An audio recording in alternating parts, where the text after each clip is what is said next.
బాగుంది. నేనిక్కడే ఉండి చూస్తాను. ఇక్కడి నుంచే జరిగేదంతా చూస్తూ ఉంటాను.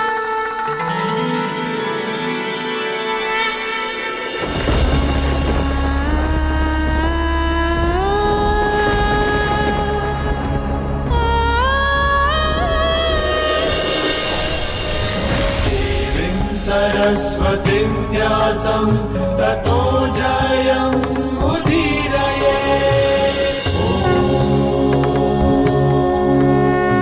నువ్వేమాత్రం బాధపడకు. నేను మహాదేవుడికి వ్యతిరేకంగా ఏమీ చెయ్యలేను. అందువల్ల నేను మన్మధుణ్ణి మళ్ళీ బ్రతికించలేను. కానీ నేను నీకొక వరాన్ని ప్రసాదిస్తున్నాను.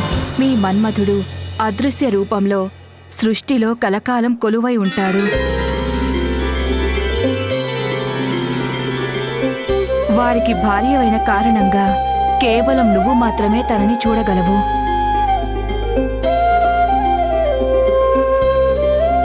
నువ్వు ద్వాపర యుగంలో శ్రీహరి అవతారం, శ్రీకృష్ణుడి పుత్రుడు ప్రద్యుమ్నుడి రూపంలో నీకు మన్మధుడి సదేహ సాన్నిధ్యం కూడా లభించగలదు.